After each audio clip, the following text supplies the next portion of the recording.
What's up, everybody? Welcome to the POVincent podcast here on the River's Edge Online Radio Network. I am your host, Vincent Didiano, giving you my point of view on movies. And joining me, of course, it's the siren of the soundboard, my kick-ass co-host, Sarani Wellsby. Sarani, how's it going? Going great. Happy to be here. Oh, yeah. The weather in Pittsburgh is crazy as always. It's improved from last week, though. Yeah. It's got warm again for like a couple days. Now it's back to cold, not quite as cold. Oh, definitely not as cold as last week. Holy cow! Yeah. Last week was. Yeah, because this morning and afternoon, it was actually really nice. Yeah. And it's gotten cold at night, so it's whatever. That's fine. Yeah. I was right before I came here. I cleaned up my basement over the weekend, and I was carrying like dry paint buckets, like really heavy, like weights out to the trash because it's trash night tonight in the north side. So my back is like, oh man. But yeah. Well, but I got a good workout, work up of sweat. There you go. Feeling a little sore. I want to thank Slacktabulous for joining us. I already see you're over there in the chat. Thanks for joining us. I appreciate it. Met this Twitch streamer in a Facebook group that I joined recently. So thank you for... Which Facebook group? It's called... Is it private? Is it weird? No. It's called... Twitch Views for Viewers or View. I got the name a little backwards mixed up.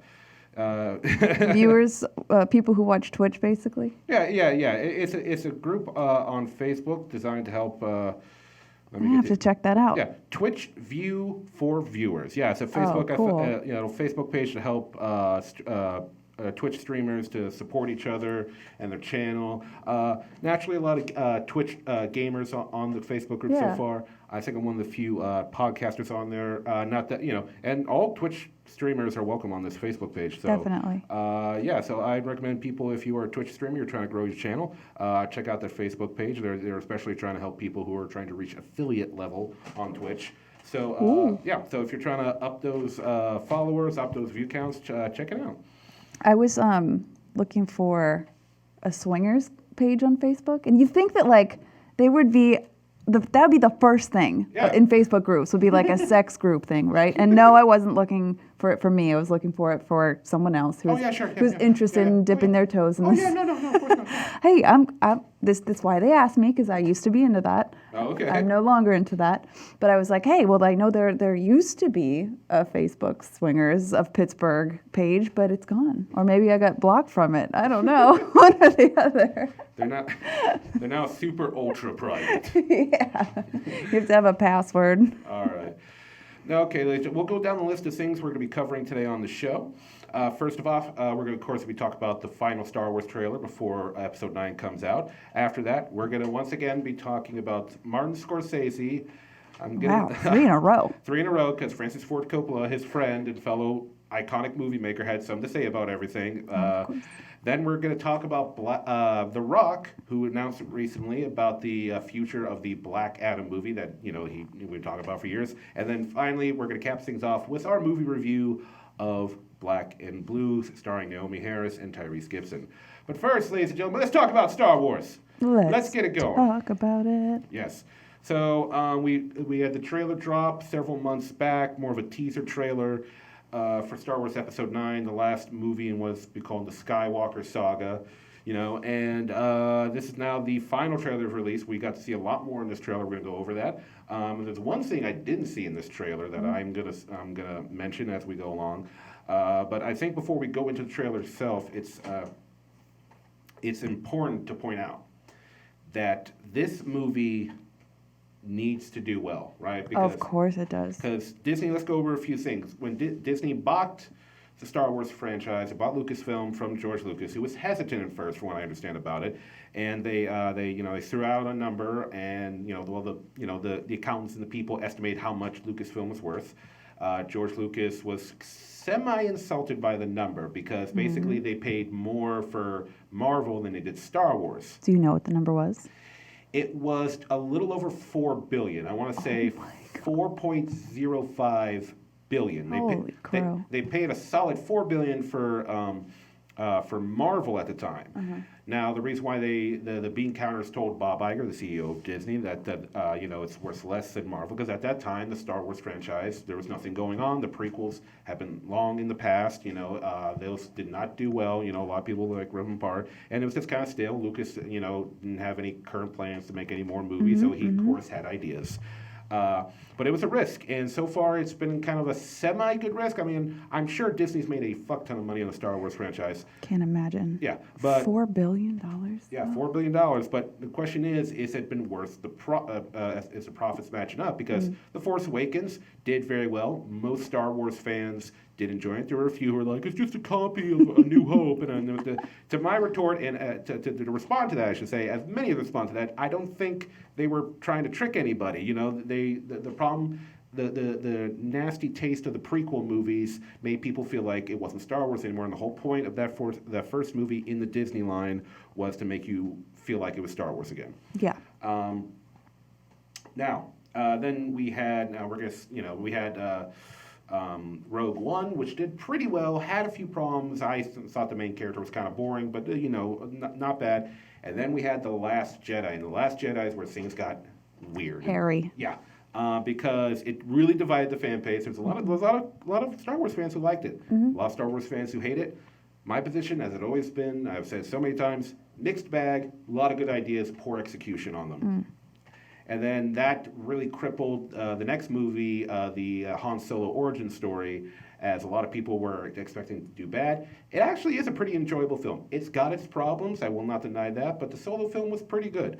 But nonetheless, the Star Wars franchise is in like this weird spot because Disney was releasing one movie every year, whether it's part of the main storyline or a side story or a prequel or whatever. They were going to do a Yoda movie. They were going to do an Obi-Wan movie, though the Obi-Wan movie is now being turned into like a TV or miniseries, something like that. The famous bounty hunter Boba Fett was supposed to get a movie, and they've pulled back. Even Bob Iger, going back to Bob Iger, the CEO of Disney, has said they went too fast with Star Wars and too heavy. Yeah, I mean, I would have to agree with that too. Too fast. Oh, yeah. So, now, as I said, we're going to start talking about the trailer. So, the trailer opens up, and we see Rey, our main character, played by Daisy Ridley, who I want to say, I really like Daisy Ridley. I think Rey as a character has had a lot of problems in the writing department, character development, but I think the one thing that makes Rey somewhat likable is Daisy Ridley's performance. Definitely. I think she has a good on-screen. She's lovely. Yeah. No, she's good, and she does her thing. If it wasn't for her performance, I think there wouldn't be many fans left who like the character. Not that she's a horrible character; she just hasn't gotten proper development. Yeah, I agree. So she's in some forest planet training with her lightsaber, doing all that kind of stuff. So it's nice. It's nice to see Rey doing some more Jedi training, because a big complaint about the character is that she barely had any training, that she's so powerful. I don't have a problem with her being powerful. There's certain stuff I've seen her do with, I don't have a problem with that, but, there was one or two things where it's like, I feel like some training was needed to do that. I'm a bit of back and forth on her. Maybe she's just a natural like me. Natural Jedi. You make a solid point. It just comes to you, Like me and this soundboard. You and the We're just one. We're one. But anyway, so we see a lot of the characters. We see Finn, we see Poe Dameron, we see 3PO, Chewbacca with them, and they're all kind of gathering there, lots of talk of the characters saying, we were instinctively drawn together, and if we stick together, we can inspire people to fight because the war's still going on. Except for Rey. Rey has this line in the trailer where she says, basically, everyone says they know me, but no one really does. And then Kylo Ren comes walking in, it's like, but I do. And I'm kind of like, that's something that they're continuing on from The Last Jedi, the fact that not necessarily, I wouldn't say in a romantic sense, maybe, but Rey and Kylo seem to have some kind of connection. I got a little bit of a romantic connection from the trailer and from the last movie. Yeah. Well, that's the thing. We're at this point. We're like, are they? There is will they? Won't they? Yeah. The will they? Won't they? Willy won't he? the ultimate tease of the hot.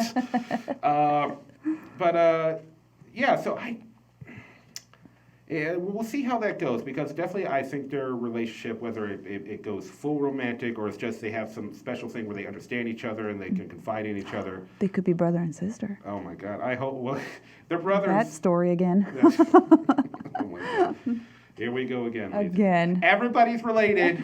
All, we can't have... A million universes, and we're all brothers and sisters. I really hope so. I don't. Now, the movie's called The Rise of Skywalker. One of the theories as to the meaning of the title is that they're going to retcon what happened in The Last Jedi, where Rey's parents just turned out to be a bunch of, like, outer space alcoholics that sold her for drinking money. Yeah. And some people are like, maybe she really is going to be a Skywalker. I don't think so. I'm pretty sure, because J.J. Abrams, who's directing this movie, said, I'm not going to retcon anything from The Last Jedi, which, as much disappointment as that movie brought, I think it'd be too much of a hassle to try to do that. But anyway. So, yeah, as the trailer goes on, we see a whole bunch of things. We see TIE fighters racing towards what literally is just, I guess it's supposed to be a large comet, but it looks like an iceberg in outer space. So we got some cool imagery going on in this. We got some TIE fighters heading towards that. It seems to be some lights on this giant comet or space iceberg, and so maybe it's a colony on there. And the one part of the trailer, as we saw in the first trailer, a little bit of narration from Emperor Palpatine, the big baddie of the original films and in the prequels. So it has been established that, it wasn't just a tease. Ian McDiarmid, who played the character, has been officially confirmed was on set. So this isn't them reusing old audio or something. So it appears that not only are they going to have to fight the First Order, a.k.a. Neo Empire, the Neo bad guys I'm calling them, that Palpatine is back, and if it's Palpatine, that means he's probably has some master grand plan that's been involved in this the whole time, because that's how he's the mastermind guy.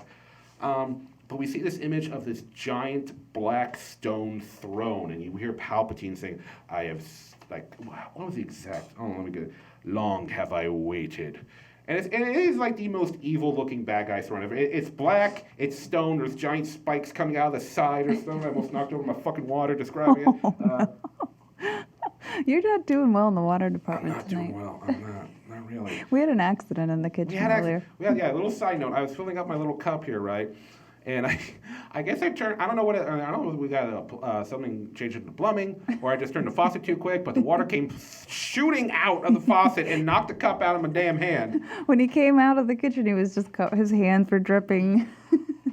His nails were glistening. Your obsession with my nails. I mean, look at mine. They're garbage. Look how nice yours are. Yours are so nice and pink and clean and long. I was also digging in the trash right before I came here. So. Well, for some trash digging, your nails look real nice. I'll say that. Yeah, so we got that going on. We got some images of the crew in the Millennium Falcon. So lots of good stuff. We also see a Star Destroyer emerging from underground, like it's coming up and there's like it's from underground something. And it looks like it might be the classic Star Destroyer, not the newer models we've been seeing in the movie, but the classic big old Empire battleships. Oh boy. Yeah, and there's lots of, like I said, this movie is chock full of, like, to quote Rick Byrne, who was one of the producers on the older movies, like, every scene is just so filled with so many images, and it's like, which is kind of like Did he say about this movie or the first one? He's saying about the prequel movies. Okay. It was one of those interviews where he's trying to justify the overuse of CGI. You see he's like trying to talk away. I'm like, people, is there too much CGI in this film? It's like, no, it's so dense, every image. There's so much going on. He's trying to make it sound cool, but it's just like, whatever. You're just kind of splattering the screen with shit. Yeah, definitely. But yeah, we see a bunch of Star Destroyers. We see, hundreds if not thousands of Resistance ships all together in some big battle, which we could probably assume is also from The Last Jedi. Because in The Last Jedi, the Resistance, the last 12 of them that were left, called out distress signals to over the galaxies, hoping some other planets would come and help them fight the First Order.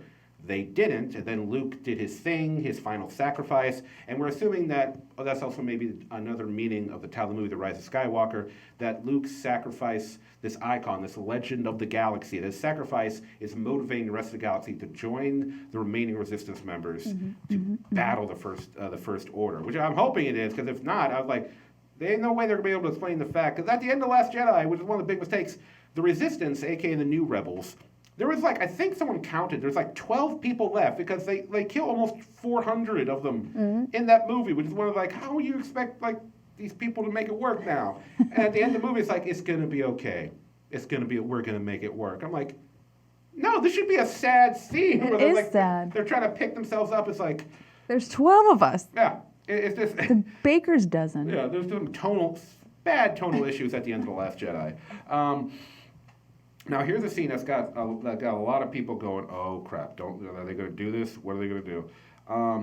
We see 3PO and some kind of little alien is hooking like wires into his head, and they're asking like, "Hey, 3PO, what are you doing there?" And he just kind of looks at him for a second and says, "Taking one last look at all of my friends." And they're like, "Oh my God, are they gonna kill C-3PO? What the fuck?" Please, no. That's it. That is ominous. Yeah, which brings up some questions, because in the last trailer there was a quick glimpse of 3PO with like red eyes, because his eyes are usually like a normal white light eyes, but in the last trailer we saw them, they were red. So people are like, oh my God, is 3PO going to get hacked, or is he going to get like turned to the dark side or something? Or are they going to like reprogram him and they have to like either program him back to good, or are they going to have to kill 3PO or whatever's going on? I think that would be it for me. I think I might have to check out Star Wars if they do that. Yeah, but no, it looks like 3PO might be making some kind of sacrifice. So we'll see how that fucking goes. Back to the trailer. Okay. So what else we got here? And then there's all kinds of scenes. There's obviously, it's Star Wars. It's the last movie. They're big, giant space battles, so many ships. And there seems to be a scene where Finn, played by John Boyega, is with a bunch of other people, and they're riding space horses on what appears to be the hull of a Star Destroyer of another large ship. So wherever the final battle is happening with all these ships, apparently there's at least a partial atmosphere. That, or they're just saying, fuck physics, we can breathe in space now. Fuck physics. Yeah. Dog. Fuck physics, yeah. And I hope that is the case, where they're like in an area that has some kind of atmosphere, because if not, people are going to recall when Princess Leia survived getting shot into space in the last movie and doing her Peter Pan flight back to the fucking ship. So we'll see how that goes. I mean, we're going for so much here. They're going for just epicness in every shot. At least that's what the trailer is indicating, like full-blown roller coaster ride, no breaks. We're going all in, which is the last movie, so I can get that, Is it, though? It's the last movie in this trilogy. Oh my God, these trilogies. Yeah, there's. I keep hearing back, like Rian Johnson, who directed the last one. Before Last Jedi came out, he was already contracted to do a new set of trilogies, all under his direction, set in a different part of the galaxy. So separate. So it's finally like Disney saying, we're going to move away from this ongoing galactic war conflict. Okay, all right, I'm ready for that. Yeah. Now, though, of course, after The Last Jedi came out, that came into question as to what first it was like, oh, he's still doing it, and it's like, no, he's not doing that. It's back and forth. Recently, he said it's still going to happen. We'll see. I mean, Disney's. I mean, Willy won't. Yeah, they're making a lot of changes going on lately, but. Yeah. And then finally we see what appears to be Rey confronting Palpatine. We don't see Palpatine's face. We see a cloaked, hooded figure, looks like Palpatine's cloak and stuff, against some kind of machine. So I'm thinking we're going to see in the movie, because remember, how did Palpatine die in the original movies? Darth Vader came to his senses, tried to save Luke, picked up Palpatine, threw him down into the center of the new Death Star, where he like exploded or something. Now, of course, we don't see Palpatine die, but with the original movies, they had no intention of like continuing the franchise. So, but in this one, I'm just going to guess that he barely survived, was somehow rescued, and now he's like kind of like Vader. Like there's only so much of him left, and he's just going to be hooked up into a machine with tubes and like wires. That. Like he's just going to be like one arm left. Like on what is it called when you put like hospice? Like for old people. Life support. Yeah, that's it, life support. Yeah, he's going to have evil life support. A feeding tube. Yeah. Which would be kind of poetic. They'll need to change his diaper. Yeah. which would be poetic, because, like Vader, when he got fucked up, Palpatine put him in his famous Vader suit, which was half armor, half life support system. But years later, they did like... I think it was one of the novels where they, or something like that, a Star Wars like information book, where they laid out all the functions of Vader's suit. And it turns out that Palpatine put defects into Vader's suit. So On purpose? Yeah, on purpose. Oh my gosh. Just in case. Shady. Yeah. Bitch. He did it just to make sure that Vader, in case Vader turned against him, the defects would slow Vader down. Yes. Because he knew how powerful. Because he figured if everyone's going to take me down, it's going to be Vader. Yeah. He put a whole bunch of defects into he actually it was like something like he had a chance. Oh yeah, he had a chance to get an upgraded suit some years later, but he was told that there was budgetary restrictions and he couldn't get a new suit. You control the entire fucking galaxy. What kind of budgetary restrictions? Is so shady. Yeah, and ladies and gentlemen, this is why sometimes expanding the mythology of a world is a bad idea. Don't do it. We don't need that. It makes. I get what they're trying to show that budget cuts. Sorry, man. It's the whole company. It's not just your suit. I get from like a story's perspective, we're trying to make it like, oh, Vader a much more tragic character because he's basically constantly in a state of torture because the suit like puts needles into his skin so they can take vital readings and stuff like that. But it's like, it just makes Vader seem more pathetic. A little, yeah. So now the final thing, now as I said at the beginning, there's one thing that I didn't notice in the trailer that I was hoping to, and that is there really is an indication of what the plot is besides the fact that it's the last big battle. And if that's all the plot is, I don't. There might be, like, they were kind of insinuating that there might be a love connection somewhere. Yeah, so, I mean, there's a lot of people saying, like, oh, is Kylo going to, like, turn good at the last minute and help Rey defeat Palpatine? I'm sure a lot of fans are down for that. I know a lot of people want to see Rey and Kylo end up together or something. No. No, I'm with you. Because then they're just copying Vader's redemption from the original movies. And I'm sorry, it's okay for sometimes a bad guy. I understand Kylo's a sympathetic villain because he had a bad relationship with Han and Leia, his parents, and then Luke really fucked up and his training and almost killed him. So I understand him being somewhat sympathetic. And Adam Driver as an actor has performed the character wonderfully. Oh my gosh, he's perfect. Yeah, even in The Last Jedi, his performance is spot fucking on. Yep. It's great. But honestly, I'm just like, it's okay to just have a villain who just stays evil. I'm good with that. Yeah, I'm just, it would make and if Rey really does have a connection with Kylo, it'd be such a more difficult decision to finish him off if she has to. Or does she go to the dark side? That's another for love. thing. I would like to see that. That's another thing. They could be, because in that last trailer we saw like Rey with a red lightsaber, and some people are like, is Rey going to the dark side? Is it a clone of Rey? Is it a Force vision? I don't know. I just hope it's good. This is why we love trailers at POVincent. Yeah. So I love speculation. So I was hoping for a little bit more plot. I guess we're keeping it under wraps. But we'll see what happens. And once again, this needs to be a win. Home run. Yeah, because I think I'd hold off on the movies for a while, which they kind of are. They're not doing the whole once a year thing anymore. But we'll see how that all goes down. Anyway, let's move on to our next story. Francis Ford Coppola, the legendary director, who's probably most known by people for the Godfather franchise, is weighing in on the whole Marvel cinema thing. As we've talked about in the last couple episodes, Martin Scorsese has made comments the past couple weeks on two separate occasions. On the first one, it was like, he's like, the Marvel movies, they're not really my thing, but he said they're not cinema, which upset a lot of people, and I was like, I disagree with him, but it's Martin Scorsese, and I was like, famous director, whatever. And then he upped it in the next, at a separate event where he said, he feels like, the Marvel movies are invading cinemas. And like young kids today don't know what real cinema is because of these movies and stuff like that. And I was like, now I'm getting annoyed. Now they're invading. They're invading. Come on now. Yeah, that's an interesting choice of word. Yes, but anyway, Coppola has now spoken up, according to an article on Deadline.com. Coppola was in Lyon, France, to receive the Prix Lumière for his contributions to cinema. In a press conference, he chose to back Scorsese, saying, when Martin Scorsese says the Marvel pictures are not cinema, he's right. Because, yep, just I expected that. Yeah, he's right. Because we expect to learn something from cinema. We expect to gain something. some enlightenment, some knowledge, some inspiration. I don't know that anyone gets anything out of seeing the same movie over and over again. Martin was right. Martin was kind when he said it's not cinema. He didn't say it's despicable, which I just say it is. Oh my God.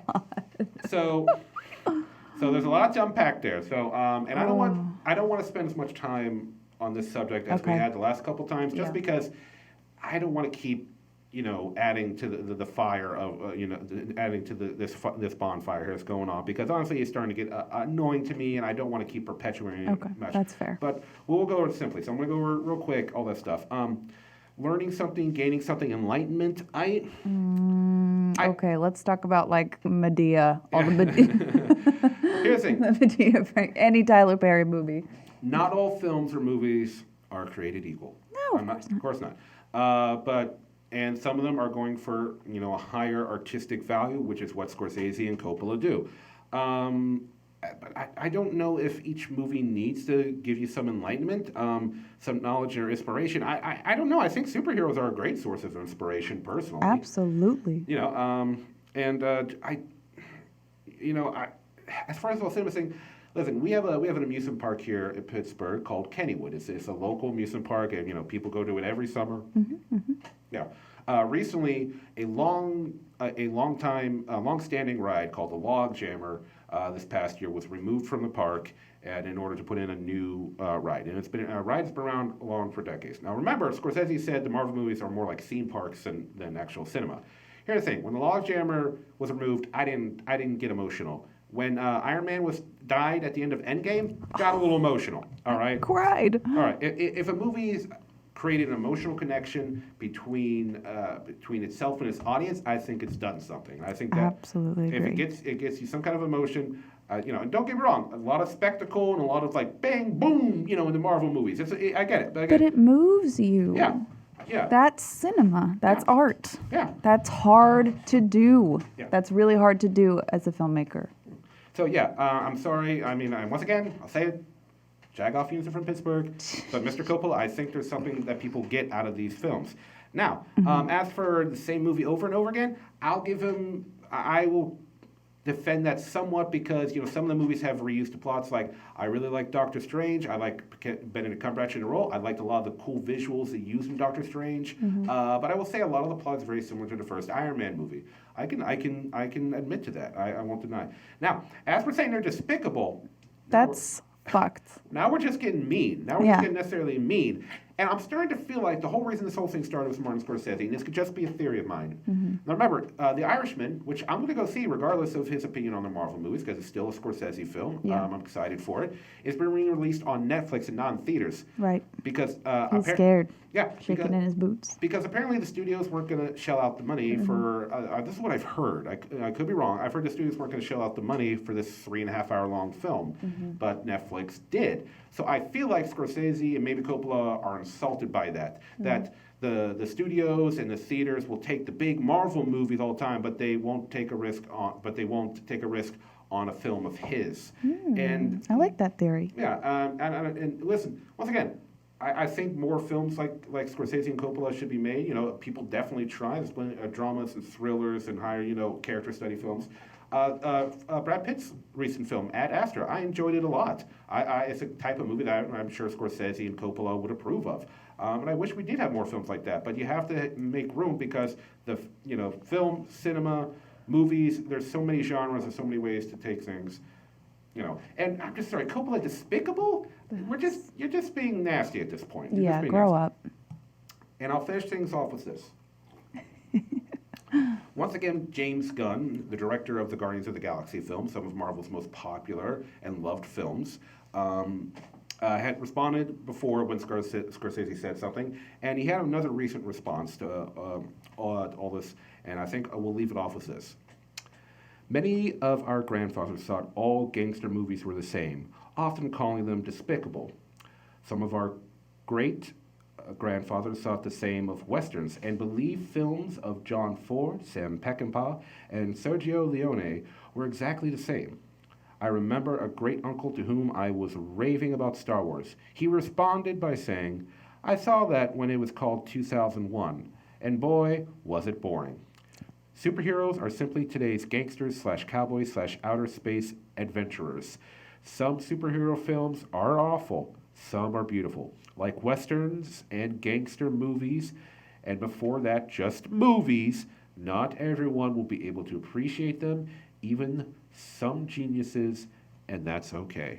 And I think James Gunn worded that very well, and that's where I will leave off on that subject.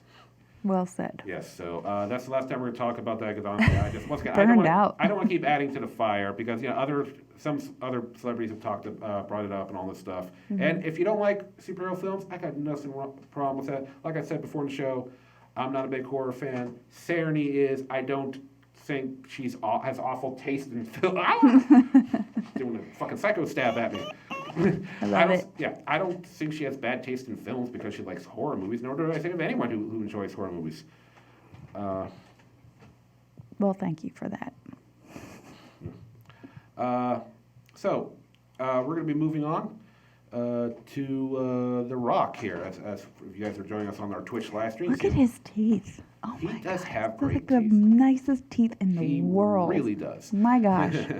Perfect. So, ladies and gentlemen, many years ago, The Rock was announced to be cast as a DC former supervillain, now current anti-hero, Black Adam.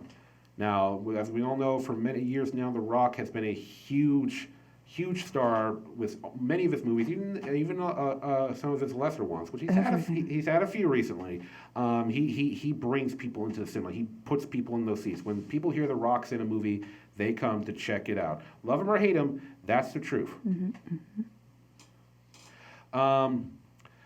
Personally, I like The Rock. I think I think his acting style isn't great. It's good, and wherever he lacks, he makes up for his natural charisma. Yeah. When the whole most electrifying man in sports entertainment, that has carried over into his acting, and just overall, he seems like a nice guy. I guess from what I can tell on Instagram, he's also come up recently and said that he's been depressed.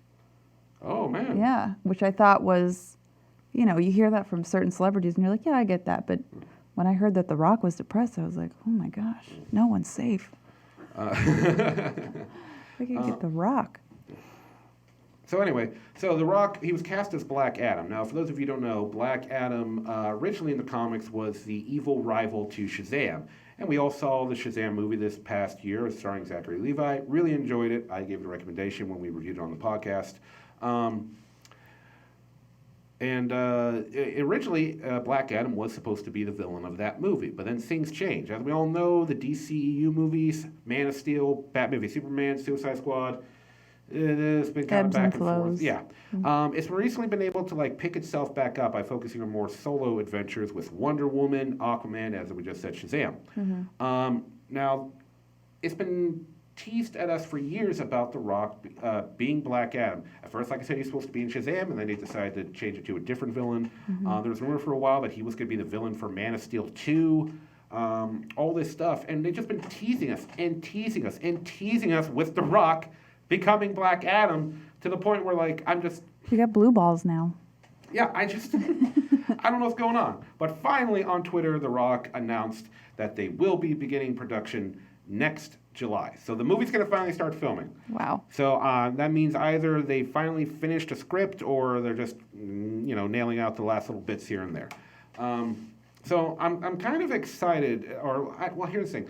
Kinda. I really want just kinda, because once again, I like The Rock. I do. He's been a few stinkers recently. I want to say. Yeah, definitely. Yeah. I like that Rampage movie he was in with the giant gorilla monsters based on the old video game. Okay. I like him when he does the animated stuff, like when he's the voice of that thing in Toy Story or whatever. You know what I mean? Oh, what was he in Toy Story? No, he wasn't. I'm saying I can't remember what he did. Was it Wreck-It Ralph or something that he was a voice in? I can't remember which one it was. He definitely was in something. I liked whatever that was. I remember him being great for that. But that's the thing. After all these years, it's I don't know if I'm excited anymore because he's been teasing it, and maybe I'd be a little more excited if the DCU had been going more smoothly. Mm-hmm. Once again, it's picking back up. Wonder Woman was their first solid critical and audience success. at the box office. Then Justice League was unfortunately crippled by all the behind-the-scenes tumult and Frankensteining two directors' visions. So yeah, it's just kind of hard. To get excited. Yeah, I'm like, I'm with you totally. Yeah, and I want to be because it's a superhero film, and like I said, they did well with Aquaman. I mean, I thought Aquaman was overrated. Definitely overrated. Oh, thank you. Okay. Oh okay. my God. It was okay. Yeah, I understand what they're going for. Aquaman. Okay, let's go over Aquaman for a second. A little side note. The whole reason they cast Jason Momoa as Aquaman is because they needed somebody who just looks like he's a badass. Because Aquaman has carried the stigma since the old Super Friends cartoon from the 60s that he is the joke of the Justice League. Yeah. He's like, oh, he talks to fish. That's a superpower. Yeah. Meanwhile, he's got super strength. He can he can swim underwater, breathe, but he can swim like at hyperspeed underwater. Which is crazy. Yeah. He doesn't really talk to fish as much as he sends mental commands to them. And if you think that's goofy, I think one thing I will give the movie credit for is you see in the movie, he's commanding sharks and shit. I think it's badass. Yeah. So that's why, because they wanted Jason Momoa to get rid of that stigma that he's this goofy, dumb superhero. And I understand it, Do you think they got rid of that stigma by casting him as that? Because I still think it's a little silly. It's a little silly because that's saying James Wan, who directed Aquaman, who's mostly known for horror films like the Conjuring franchise. I see what he was going for. The stigma, despite Jason Momoa, who's a cool guy. Well, yeah. Yeah, and he's He's like the next Dwayne The Rock Johnson, I think. Oh, yeah. I understand it's okay, there's the stigma of Aquaman, there's these goofy fish-talking superhero. Let's just go all goofy in this film. I see what he was going for, but it always just came off too goofy with me in a lot of points, to the point there's that one scene where him and Mira are in the desert, and he's Aquaman's going off, it's we're lost. You don't know where we are. I don't know where we are. We could be anywhere. Who knows if the Triton thing's even real? And meanwhile, while he's doing this, there's this weird, goofy, kind of sitcom-y music playing in the background. And I'm just what the fuck is happening? We just came off a horrible cover of, what was it? Africa, the song Africa. Oh, Toto. Toto, but it was done by, it was a cover by Pitbull, and it just didn't sound as good. Just bad music sourcing there. Yeah. Meanwhile, and it's just weird because that was at the time where Weezer was on the radio because they did a cover of Africa. And people were enjoying it a lot. So then all of a sudden, boom, here comes Pitbull. I'm just I never want to hear that song again as long as I live. Never see Aquaman again. So you didn't even notice. No, I did. No. When you started saying that, I remembered how silly that scene was. Yeah. So. Yeah, I'm unenthused about this. Yeah. Black Adam movie. Yeah. So we'll see how things go there. I'm not sure. I don't know. Black Adam. Once again, I'd like to see this. I'd like to see this work out, but I just don't. I'm rooting for you, Rock. Definitely. I'm rooting for you, and you've got Jumanji, the new Jumanji movie coming out. A little bit. Did you see the last one that came out? I did. I liked it. Yeah, I liked it too because I was okay, because it's the '90s Jumanji movie, Robin Williams movie, movie that a lot of us. Unbeatable. Yeah, a lot of us grew up, so we'd be how are they going to do it? I mean, Robin Williams passed away a couple years ago. People still feeling Bad taste, that. Yeah. How is this going to work? How is it? And you know what? I was honestly surprised with how much I enjoyed it. Because they did their own thing. The whole video game angle, they made it work. And The Rock and Karen Gillan and Jack Black and Kevin Hart, they all did well. Well, here's the thing. I'll say the only one I was a little disappointed in their performance was Kevin Hart. Not that he didn't. At least Kevin Hart has funny moments, right? But The Rock, Karen Gillan, and Jack Black all did their performance. They felt like the teenagers that we met at the beginning of the film. They were really Jack Black was the best. He totally pulled off. Definitely. He was perfectly cast for that. Yeah, he pulled off the blonde teenage girl who's too into Instagram because she's so caught up in her image and everything. He was the best. Karen Gillan did well too. The Rock did well. Kevin Hart was the only one that I found a little disappointing because he just seemed like he was playing Kevin Hart. You know what I mean? Yeah, he kind of seems like that in a lot of movies. And here's the thing, he can be a good actor. In the movie, one of his movie earlier this year, The Upside, where he was with I Bryan missed Cranston. that one. Yeah, the plot in that one was kind of cookie cutter, but him and Bryan Cranston, both their performances were really good, which never surprised me when I see a traditionally comedic actor or performer do drama. A lot of them are usually pretty good at it, to be honest. Yeah. Or in the reverse, like when Robert De Niro and Billy Crystal did that movie from the 90s, Analyze This. Do you remember that? I remember it, yeah. Yeah. De Niro was hilarious. And people were like, holy shit, De Niro can be funny? Yeah, I know. It really makes you think about, like, Typecasting. Yeah, comedy and deep drama. Are they just opposite ends of the spectrum? Are they the two sides of the same coin? Yeah. I think you're onto something there, Vince. But anyway. Before we move on, can I ask you really quickly, did you watch the new Watchmen aired on HBO this week? Did you watch it? I did not, unfortunately. I don't have HBO. I still haven't even seen The Boys because I don't have Amazon. Oh my goodness. Okay. I know. Then that's all the time I'll take from you. I'll give you my password so you can log in and watch.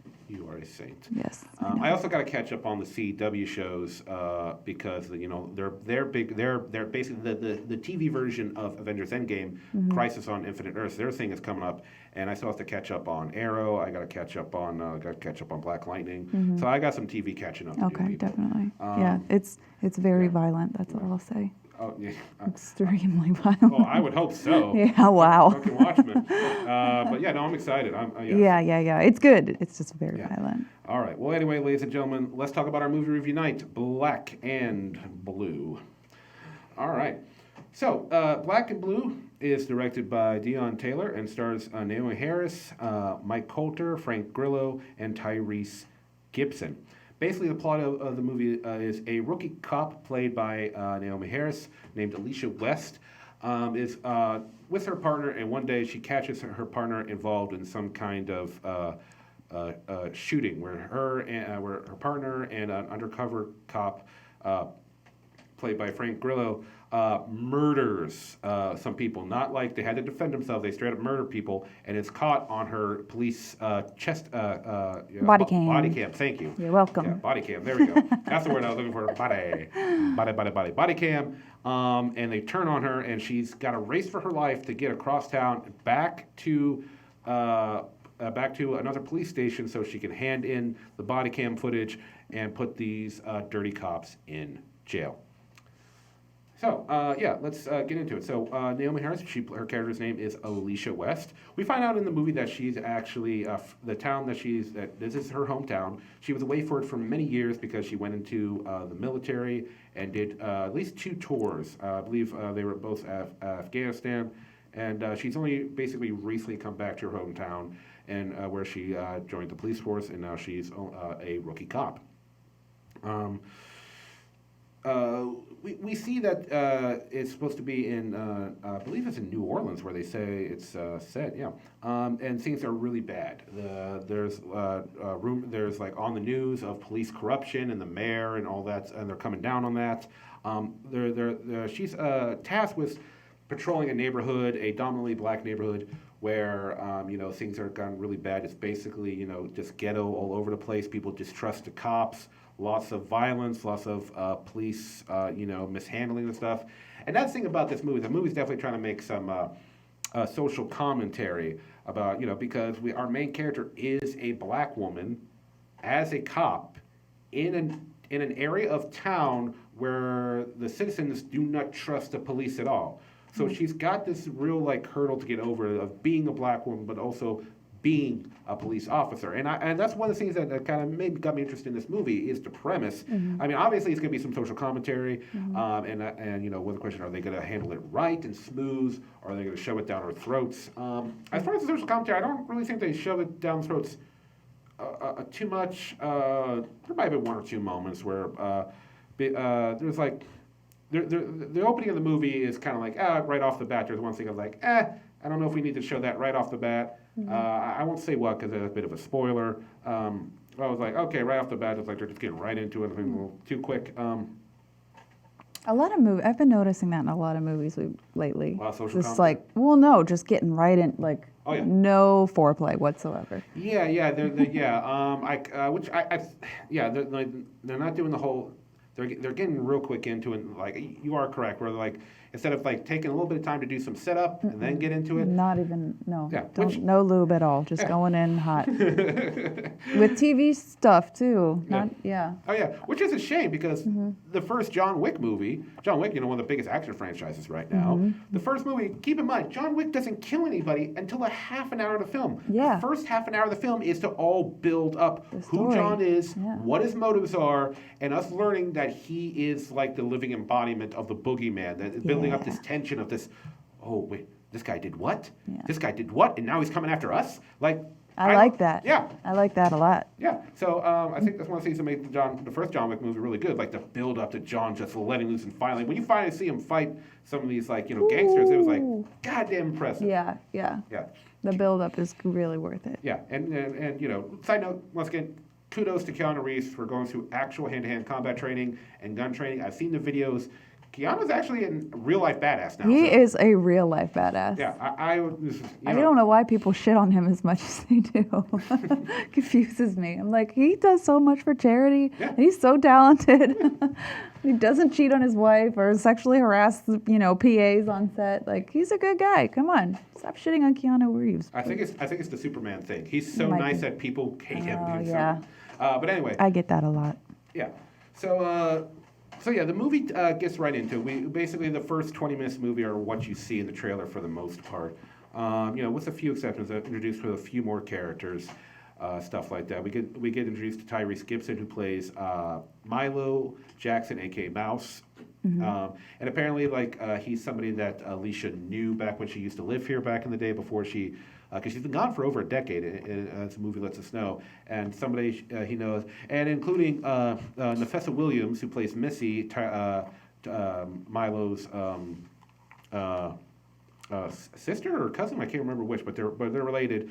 And apparently Alicia was really good friends with Missy when they were kids, and now she hates her for some reason, we don't know why. So. Now, a few problems. Now, in the movie, now as you see in the trailer, she goes on an overnight with her partner, and he goes into a building and he said just stay right here, right? And then he goes in, she hears shots goes off, she goes in, she sees him and the other crooked cops murdering people they're drug dealers or something. They're trying to kill them to silence them about something, and then boom, they shoot her, and next thing she knows, she's on the run, trying to stay alive. And that's the problem with showing that in the trailer, because we know that this guy is going to be crooked right off the bat, which I understand it might have been hard to not display that in the trailer. But even in the movie, the guy, just from the first second, you get the vibe that there's something wrong from this guy. There's nothing subtle about, which even if that wasn't featured in the trailer, that kind of kills the shock. Even if I didn't know the trailer reveal, I'm like, I already know there's something wrong with this dude. Right. I already know. And it's better, for the viewer when it shocks you and you're like, not him, not our partner. No. Not the partner. Yeah, there is this one moment of gray where they're trying to be because they show in the trailer you're either one of us or you're one of them. This is before the whole shooting happens, right? Because they have the scene where her and the partner, they go out and they have to stop. They break up this fight outside of a club or something, and it looks like at first her partner is being excessively, using excessive force, but he reveals the guy, was packing. He had a gun on him, right? So she's like, okay, there's a moment of gray, but once again, it's like you already know. I already know. The trailer revealed it, and once again, the movie from first second makes this guy look like there's no subtlety, and you need that because also they also show in the trailer that there's other cops who are on their payroll or who work with them, so she doesn't know which cops to trust, which one she doesn't, and that would have been cool to cover that up a little bit more and try to have her keep guessing who she can trust, who she can't. Because there's this one other cop that she works with, we see in the movie, and he's really the only one that is in question as to whether or not, he's going to be cool or not. Good cop, bad cop. Yeah, and but unfortunately the movie, in my opinion, also gives away whether or not he can be trusted. So there's not even any mystique with him, in my opinion. I'll go into it when we go into spoilers later. This goes all the way to the top. Yeah. I love that line in movies. This goes all the way to the top. Yeah. Oh, they have a line every year. There's this movie. Like, there's one point in the movie I hate when like these cliches. You saved my life, and they're like, no. You saved mine. Right? It's right up there with... I hate that shit. Thank you. It's right up there. I said this during our X-Men Dark Phoenix review. It's right up there with, who are you? The real question is, who are you? I hate people writing scripts. Stop using those fucking lines. Stop it. Come up with something different. I don't even care if it sounds... At this point, I don't even know if I care if it sounds dope. Just say something different that has the same meaning. Anything else, please. Now, so eventually the crooked cops bring on Mike Coulter, who plays Darius, a local gangster and crime lord, to bring him in to help track this woman down and kill her. So basically at one point she not only has cops trying to kill her, she has gangsters, the whole neighborhood, like they send out a text of her picture, like, we gotta find this person. Once again, nobody in this neighborhood trusts cops, so it's not hard for people to turn against her. So it's like she's got the whole neighborhood, right, going against her, except for Tyrese's character Milo, who he just wants to stay out of things. He doesn't want anything to do with it. He's just trying to live his life in this shitty town, that has bad cops. But he's the only one that she can turn to, and he kind of gets dragged into it, and he's very reluctant at first. He's like, "Oh, come on, leave me out of this. I don't want nothing to do with you." Blah blah blah. But let's get to the now. Acting-wise, I want to say I think everyone did a pretty good job. There's a few moments where I was like a little off dialogue, as we just discussed. Performance-wise, I think everyone did a pretty good job. Tyrese has this moment where like he's afraid that he's about to die, and he's got the tears flowing. It was very believable. So props to Tyrese for that scene. Nice. Naomi Harris, once again, who plays the main character, Alicia West. I love her. Yeah, no, she's a really good actress. Yeah, she's great. She does really well in this film. She's got to run this gambit of emotions of everything she's going through. And there's this one moment where they do the pro where she's like breaking down. She's like, ah! And it felt like a knockoff of the scene where Furiosa from Mad Max Fury Road, where she breaks down, she draws. It was kind of like that, but something was off about it. It didn't feel like that was the right moment for that. I don't know why. Maybe editing then, not her acting though. Yeah, because it's during those moments where she should be running, but she's taken a moment to scream in agony, like like move, bitch! You don't have time for this. Keep moving. Get out of here. You gotta take Frank Grillo to jail because he's a bad cop. But I think my biggest problem with the movie is motivation. Because they make Alicia out to be like the one of like the one good cop. Who will stand up for justice and do what is right, even if it hurts her, even if it kills her. But I don't know why. I don't know why she's so committed to justice. It could be that, once again, they show it's her hometown. She's been gone for over 10 years and things have gone horrible. Like so many buildings are just like abandoned now, or everything is like full-blown ghettos and no one's got any money. It could be that, but they never make it out to be too much like it's like she has a commitment to the neighborhood. It's just that she has such a righteous sense of justice and morality, and I just don't understand why. And if you don't understand a character's motivations, if you don't understand them, you don't have a reason to root for them. Right now our only reason for rooting for the character is like good guy, bad guy. She's a good guy, we want to see the bad guys go down. And for those who once again do social commentary, I'm sure some people are going to watch this film or are going like, take down the bad cops. I'm sure there are some people who are getting that out of it, and that's good. But I just don't understand why she's so virtuous, right? And she makes mistakes. She's not like this perfect being. She makes some mistakes. She's a rookie cop, so she makes like little rookie mistakes, but I don't get her motivation. I don't. And there's a few other characters in the movie where I don't get your motivation either, and that's a problem. Motivation. And there's a few characters in the movie that, we'll get into spoilers in a minute, I don't understand why they're there. They really don't add to the plot or push anything forward in any real way. But yeah, so before we get into spoilers, I'm going to give my recommendation for the movie now before we get into spoilers. Drum roll. It's not a bad movie. I know I've been harping on it, but like something, but it's not horribly shot or anything. Cinematography's fine. Performances, we got several good performances in the film, but it's missing something. It looks like it should be great, but doesn't feel like it should be great. The trailer looked like crap to me, though. Yeah. So it's not a bad film, but I am not going to recommend Black and Blue just because to me it's okay. And as my policy is, I do not recommend okay films unless there's something particularly unique about it. So I will not be recommending Black and Blue. But let's get into spoilers because we got one spoiler I need to get into, something that really fucking bothered me. Okay. Spoilers! So the big incident where the bad cops, we're getting to spoiler warning. Where the bad cops like shoot and murder like the drug dealers or whatever the gang members. So she's waiting in the cop car. She hears the shots go off. She gets out of the car, pulls out her gun, goes in, turns on her body cam. She's looking. Why she doesn't radio for backup? Like I'm not gonna act like I understand police procedure, but she's a rookie. Yeah, but most police like most in movies and television, and this is where I'm showing my ignorance. I'm pretty sure when like they hear shots fired, they're supposed to call immediately in like shots back fired. up. Yeah, the corner of 5th and Main. We got shots fired. Possible, she doesn't call for backup. But here's that thing: if she calls for backup, the movie doesn't fucking happen. Right? Maybe that's why. Yeah. So it's like, what the fuck's going on?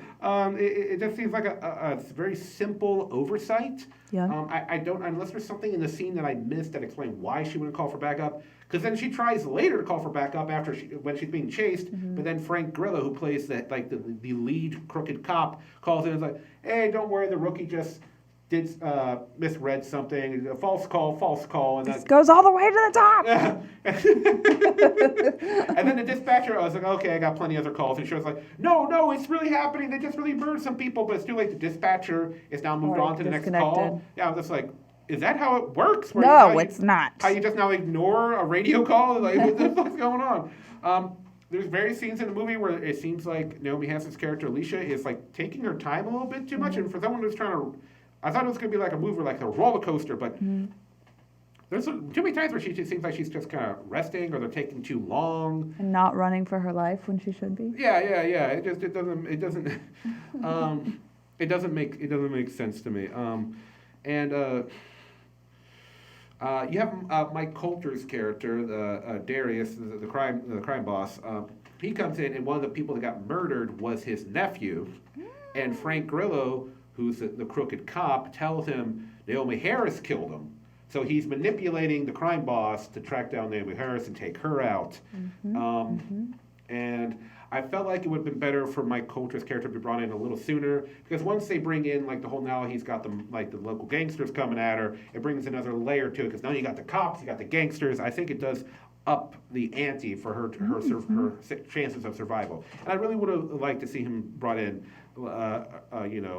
sooner in the film. Just like right off the bat, you see right after she initially gets away from the crooked cops, he's like, Frank Grillo's like, shit. All right, we gotta go looking for, call Darius, and then Darius is like, he picks up the phone like, Darius, what do you want, right? And then tell him, and he's like, I'll be right there. Like, I want that introduction. His introduction is like he pulls up to the crime scene while all the other cops are there, and they just let him on. And even the captain of police sees this, so I guess they just let the gangster boss come in because they don't want to start shit. It's like them trying to like be peaceful with the gangsters. The cops are like, this is a fucking like things are about to explode. Just let him. Just let him come in and look at his dead nephew. They did have this one nice little moment where he's like, because he does, he's not just like a pure evil gangster. He does care about his nephew. Of course. He raised him like a son, and he goes to touch him like lovingly in front of he's like, Frank Grove's like, you can't touch the body. You gotta let the lab guys touch it. He's just like, can I at least close his eyes? And he's like, no, man, you got. It's like that was a nice little moment, because usually in the movie they just let him touch him. But it's like, no, it's like that adds to the pain. I like that. I like these little moments. Yeah. Yeah, and then what? So here's another spoiler. Like, she has a regular partner that she's been working with for 3 weeks. Okay. And the partner that is the crooked cop is somebody where she's just taking the extra shift. She's covering a shift on somebody. Mm-hmm. And then you're like, okay, maybe the first partner is cool, but then he's not cool because when she meets the second partner who we know is a crooked guy from the trailers, he acts like, Where's the other guy? The second he says that, I'm like, oh God, the first partner's going to turn out to be a crooked cop too, and he is. And it's like, you fucking, the one character where you can be like, is this a good cop, bad cop? And it just right off the way. And I know it's supposed to be foreshadowing, but some things don't foreshadow. Not well. Yeah, like I don't mind them like foreshadowing, like Frank Grillo being the villain, whatever, like whatever. But it's just like there's a little too much foreshadowing in the first 10, 15 minutes of this film. It's just like leave some shit up, like for blocking. Like here you go. So that bugged me. But anyway, so that just bugged me. And that's it. That's all I gotta say about Black and Blue. There is some good in this movie. Spoilers done. Spoilers done. All right. There is some good in this movie, but the bad weighs it down, ladies and gentlemen. I'm sorry to hear that. Yeah. Sorry I missed it. Yeah. Why weren't you there to comfort me? Sorry, Vince. I had to dig in the garbage. When they were being stupid, I needed you, Sandy, and you weren't there for me. I'm sorry, man. I had to play in some trash tonight. That's okay. I forgive you. Thank you. Anyway, so I think that's going to be it this week for the POVincent podcast. If you're watching us on Twitch, please follow us here and leave so you can leave comments and join us in the chat next time. Once again, thank you to Slacktabulous for joining us on this view. Appreciate it. Go check out Slacktabulous and his gaming channel. If you're watching us on YouTube, do the same. Subscribe, click that notification button, and whichever platform you're watching us on, links to our social media are down in the description. Thank you, Serenity, once again for being my awesome co-host. Really appreciate it. Thank you to the Rivers Edge Online Radio Network for hosting us. That's all, ladies and gentlemen. Thank you. Take it easy. Good night.